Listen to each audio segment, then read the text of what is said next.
Habíamos hablado la vez anterior de el segundo viaje misionero de Pablo en Corinto, y hablamos de Apolos en el capítulo 18 de Hechos. Al final del capítulo se habla de un judío originario de Alejandría, en el norte de África. Está bien en el 18:24, más o menos por ahí, capítulo 18, versículo 24. Un varón muy elocuente y muy poderoso en las Escrituras. Y conocía muy bien las Escrituras. Él llegó del norte de África, llegó a Éfeso y predicaba muy bien, pero no conocía bien de Jesús. No había conocido de Jesús. Entonces, Aquila y Priscila, los amigos de Pablo, el matrimonio amigo de Pablo, le explicaron mejor el camino de Jesús, y él aceptó a Jesús y comenzó a predicar a Jesús, y le demostraba a los judíos por las Escrituras que Jesús era el Cristo. Dice el versículo 28, porque con gran vehemencia refutaba públicamente a los judíos, demostrando por las Escrituras que Jesús era el Cristo. Vamos a ver con el capítulo 19. Dice: aconteció que entre tanto que Apolos estaba en Corinto, Pablo, después de recorrer las regiones superiores, vino a Éfeso, y hallando a ciertos discípulos les dijo: ¿recibisteis el Espíritu Santo cuando creísteis? Y ellos le dijeron: ni siquiera hemos oído si hay Espíritu Santo. Cuando uno acepta a Jesucristo, automáticamente recibe el Espíritu Santo y entra a morar en uno. En el Antiguo Testamento no era así. El Espíritu Santo venía, capacitaba a la persona para lo que necesitaba que hiciera y luego volvía y se iba. Pero a partir de la venida de Cristo, Él nos da de su Espíritu, el Espíritu Santo. Y estos no conocían, decían: ni siquiera hemos oído ese Espíritu Santo. Ahora, Apolos predicaba en Éfeso, pero él tampoco sabía, entonces no les había explicado de eso. Entonces dijo: ¿en qué pues fuisteis bautizados? Ellos dijeron: en el bautismo de Juan. O sea, Juan el Bautista, el precursor de Jesús. Dijo Pablo: Juan bautizó con bautismo de arrepentimiento, diciendo al pueblo que creyesen en aquel que vendría después de él, esto es, en Jesús el Cristo. Vemos que Juan el Bautista fue el precursor de Jesús, profeta enviado por Dios para anunciar que ya estaba cerca el Mesías, y predicaba arrepentimiento. La gente se bautizaba arrepintiéndose, preparándose para la llegada del Cristo, del Mesías, que ya estaba cerca. Y recordemos que Juan bautizó a Jesús. Jesús obedeció y fue y se bautizó. Juan lo bautizó. Entonces Pablo les explica esto. A ver, la diferencia es un bautismo de arrepentimiento, no de perdón de pecados, porque solamente Dios puede perdonar pecados. Cuando oyeron esto, fueron bautizados en el nombre del Señor Jesús. O sea, aceptaron al Señor Jesús. ¿Qué es el bautismo? Bautismo significa sumergirse. Somos sumergidos en el cuerpo de Cristo. Formamos un solo cuerpo con Él cuando lo aceptamos como nuestro Señor y Salvador. Entonces, ese es el bautismo. Y es el bautismo del Espíritu Santo, que en algunas partes consideran que eso ocurre después, que es algo diferente. No, es el bautismo del Espíritu Santo. Es cuando tú aceptas a Cristo, Él entra a morar en ti. El bautismo que hacemos después en agua es un paso de obediencia, es un paso para mostrar que somos parte de la iglesia y que estamos con Cristo. Pero ese no es el bautismo que salva. El que salva es aceptar a Jesucristo como nuestro Señor y Salvador. Automáticamente, por fe y por la gracia de Dios, recibimos salvación y perdón de pecados y entramos a formar parte del cuerpo de Cristo, que es la iglesia. La iglesia no es que la bautista, que la luterana, que la romana, no, la iglesia de Cristo es todos los que creemos sinceramente en Él y lo tenemos como nuestro Señor y Salvador, aceptando que Él murió por nosotros. Porque es que los demonios también creen y tiemblan, dice la Biblia. Pero esta es una fe salvadora. diferente. Cuando oyeron esto, repito, fueron bautizados en el nombre del Señor Jesús, y habiéndoles impuesto Pablo las manos, vino sobre ellos el Espíritu Santo, y hablaban en lenguas y profetizaban. Las lenguas eran una señal especialmente para los judíos. Ustedes miran en las Escrituras, siempre que se hablaba en lenguas, había judíos presentes. Era una señal para ellos, para los judíos. Y profetizaban, o sea que hablaban de parte de Dios, enseñaban de parte de Dios. No es que necesariamente predijeran el futuro. Profetizar está incluido ahí, pero cuando dice profetizar quiere decir hablar de parte de Dios. Profeta habla de parte de Dios, o hablaba. Hoy en día no hay profetas. Por extensión se podría decir que un pastor es un profeta, porque habla de parte de Dios. Pero no usamos ese nombre precisamente para evitar los abusos de gente que dice que profetiza y que habla del futuro y que Dios le muestra el futuro, cuando hoy en día ese don no está vigente.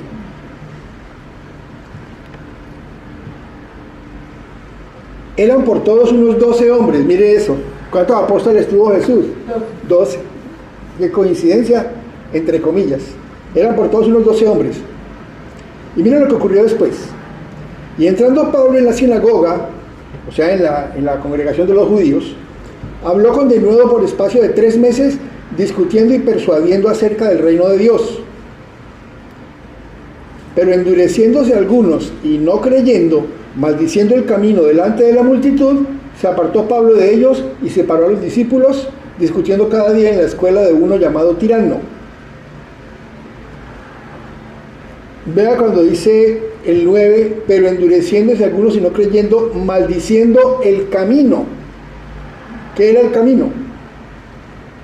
El camino es una expresión bíblica, desde el Antiguo Testamento se usa para estar en relación con Dios. Entonces, los cristianos empezaron a ser llamados cristianos en Antioquía. Se les decía pequeños cristos. Cristiano significaba pequeño Cristo, y lo decían en son de burla. Pero se convirtió en la identificación de los seguidores de Cristo, y con orgullo, con un orgullo sano, ¿no? Con honor, llevándolo con dignidad, y terminó siendo la denominación para todos los creyentes en Cristo, cristianos. Pero lo que más se decía en esta época era el camino. ¿Y Cristo qué dijo? Yo soy el camino, la verdad y la vida. Y este es el camino. Los del camino les decían inicialmente a los seguidores, a los discípulos, los del camino. Dicen, maldiciendo el camino delante de la multitud, algunos de ellos, se apartó Pablo de ellos y separó a los discípulos, discutiendo cada día en la escuela de uno llamado Tirano. O sea, ese señor tirano, llamado Tirano, que no era tirano, no era un tirano, le prestaba su escuela a ciertas horas para que él pudiera enseñar. Y los separó a los discípulos, a los que creyeron. No necesariamente los 12 que mencionamos ahora, de pronto había más. Y miren lo que pasó. Así continuó por espacio de 2 años, de manera que todos los que habitaban en Asia, judíos y griegos, oyeron la palabra del Señor Jesús. O sea, se extendió el Evangelio. No es necesariamente que Pablo estuvo en todos esos sitios, sino que estas personas a las que les predicó iban y esparcían el Evangelio. Toda Asia, toda la provincia de Asia. O sea que algunos comentaristas sugieren que posiblemente todas esas iglesias fueron establecidas por el trabajo de Pablo, por él directamente o por sus discípulos. Las 7 iglesias que se mencionan en el Apocalipsis, creen algunos que todas fueron fundadas por él, aunque el apóstol Juan también trabajó en Éfeso, ¿no? También estuvo en Éfeso. De manera que todos los que, dice, así, repito el 10, así continuó por espacio de 2 años, de manera que todos los que habitaban en Asia, judíos y griegos, oyeron la palabra del Señor Jesús. Dice todos. Suponemos que la gran mayoría, ¿no? Pero dice que habitaban. No los que estaban de paso, sino los que habitaban. Y hacía Dios milagros extraordinarios por mano de Pablo. Claro, esos milagros en esa época el Señor los hacía para autenticar el ministerio de sus enviados, de los apóstoles, de los discípulos de los apóstoles, gente que podían realizar milagros por el poder de Dios, y Dios autenticaba su ministerio. Recuerden que en esa época este Nuevo Testamento de la Biblia no se había escrito todavía, o se estaba escribiendo apenas. creían en las antiguas escrituras que anunciaban a un Mesías. Y Dios les permitía esos milagros y señales para autenticar el ministerio de que esos eran sus enviados, de que sí tenían el respaldo de Dios. De tal manera que aún se llevaban a los enfermos los paños o delantales de su cuerpo, de Pablo, y las enfermedades se iban de ellos, y los espíritus malos salían.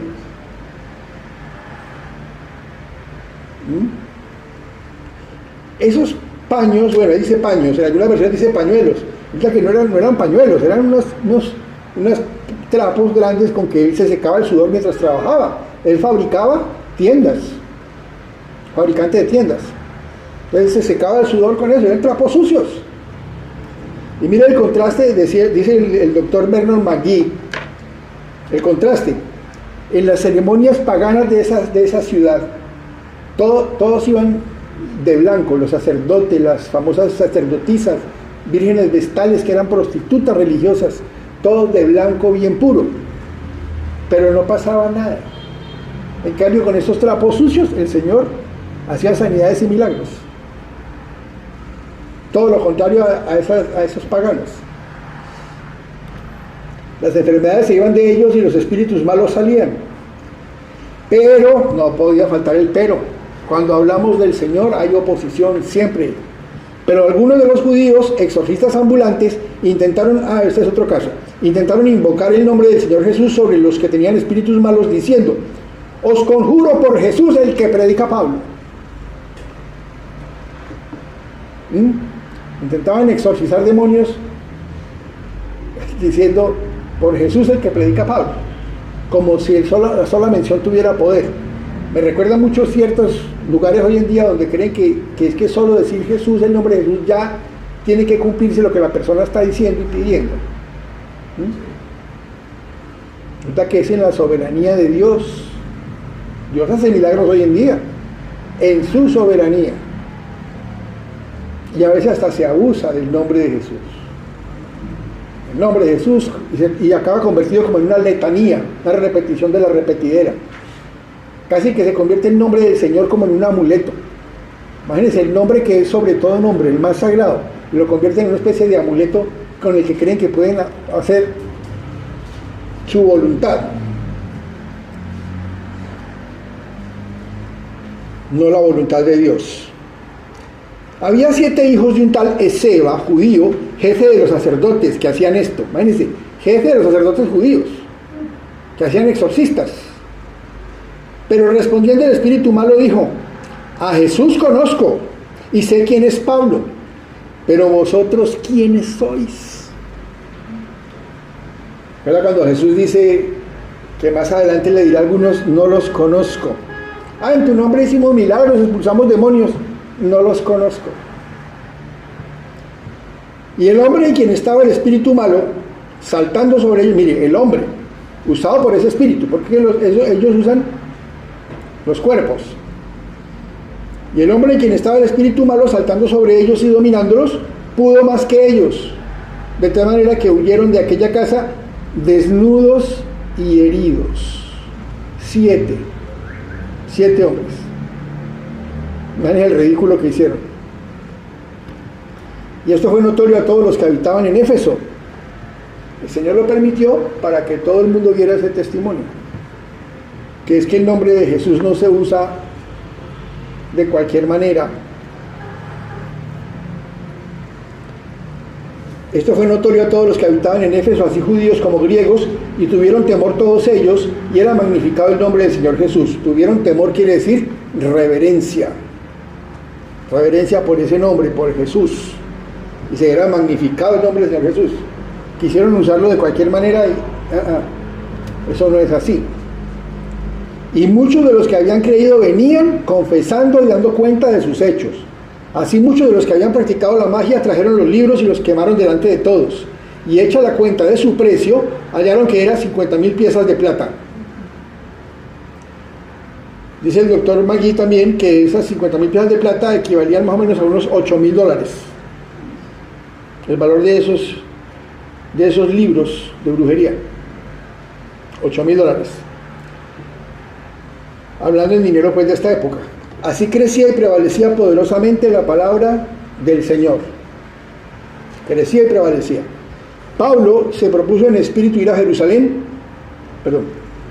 pasadas estas cosas, Pablo se propuso en espíritu ir a Jerusalén, después de recorrer Macedonia y Acaya, diciendo, después que haya estado allí, me será necesario ver también a Roma.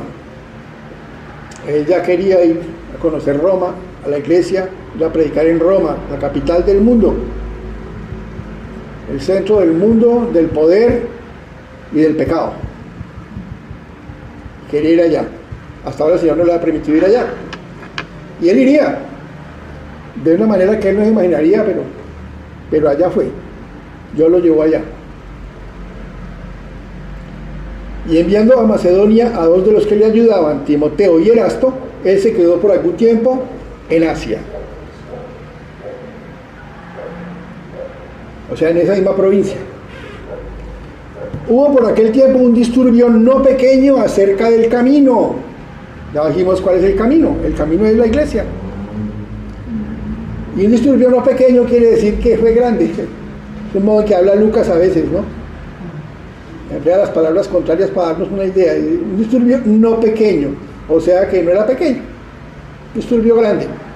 Porque un platero llamado Demetrio, que hacía de plata templecillos de Diana, daba no poca ganancia a los artífices, a los cuales, reunidos con los obreros del mismo oficio, dijo, varones, bueno, vamos a decir qué le decía, pero primero hablemos de esto.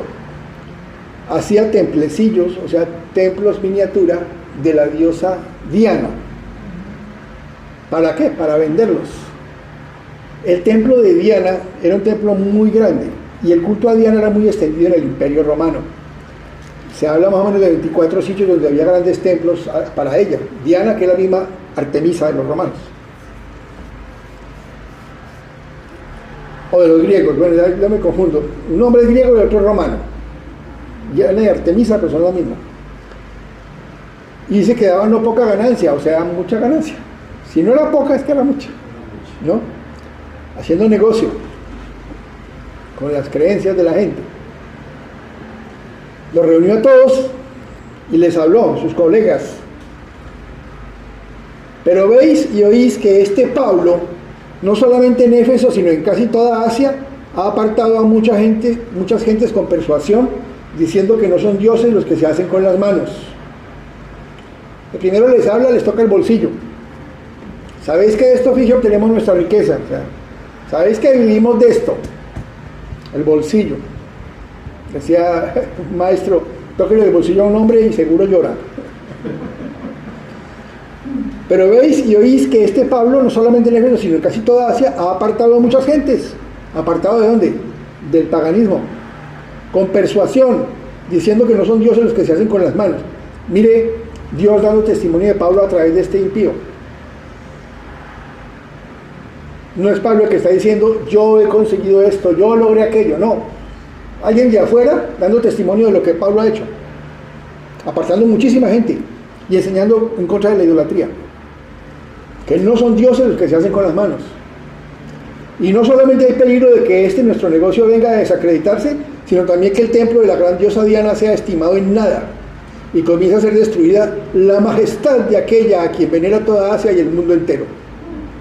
Se acordó que era una diosa, entonces ahí se habla de su majestad. Pero primero, ¿de qué habló? Del dinero, del negocio, de la riqueza. La preocupación grande, ¿cuál era? Esa, que vivían de la superstición y de las creencias de la gente. Cuando oyeron estas cosas, se llenaron de ira y gritaron diciendo, grande es Diana de los Efesios. Y la ciudad se llenó de confusión, y a una se lanzaron al teatro arrebatando a Gallo y a Aristarco, macedonios, compañeros de Pablo. Y queriendo Pablo salir del pueblo, los discípulos no le dejaron. No lo dejaron, él quería salir a hablar, pero no lo dejaron. No era lo adecuado, no era lo mejor. Por su seguridad. También algunas de las autoridades de Asia, que eran sus amigos, le enviaron recado rogándole que no se presentase en el teatro. Autoridades, o sea, ya había convertidos entre las autoridades. Y se encargaron, el Señor los usó para decirle a Pablo, cuidadito, no salga. no vaya al teatro. Unos pues gritaban una cosa y otros otra, porque la concurrencia estaba confusa y los más no sabían por qué se habían reunido. Así son los tumultos.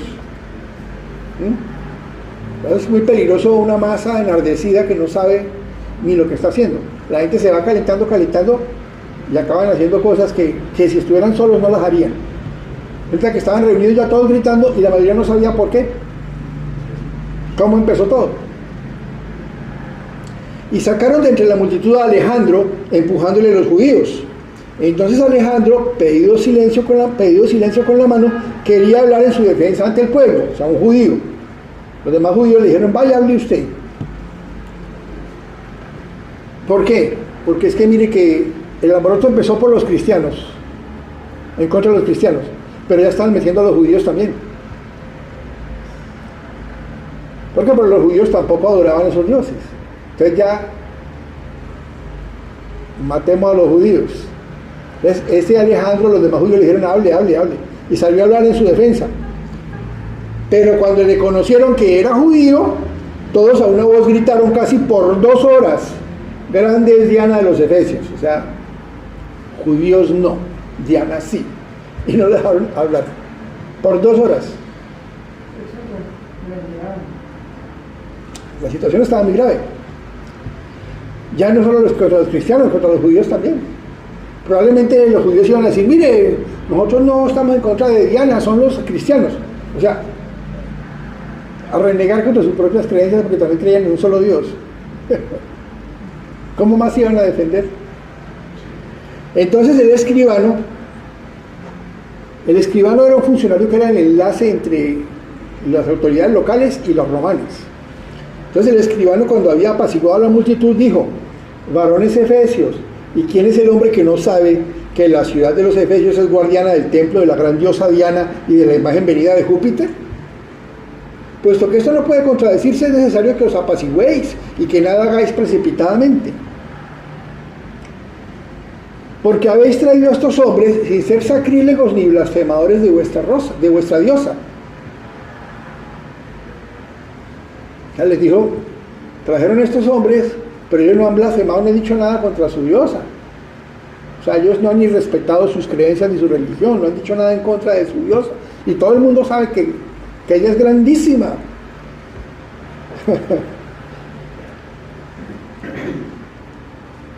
Que si Demetrio y los artífices que están con él tienen pleito contra alguno, audiencias se conceden y procónsules hay. Acúsense los unos a los otros. Mejor dicho, vayan a los tribunales y dejen este alboroto. Y si demandáis alguna cosa, en legítima asamblea se puede decidir. Y ahora cómo los calman. Porque peligro hay de que seamos acusados de sedición por esto de hoy. ¿Acusados ante quién? ¿O por quién? Por Roma. Es el gobierno romano. No habiendo ninguna causa por la cual podamos dar razón de este concurso. O sea, ¿cómo justificamos esto? Estamos en peligro de que nos traten de subversivos, de sediciosos, de rebeldes. Y habiendo dicho esto, despidió la asamblea y pasó el alboroto.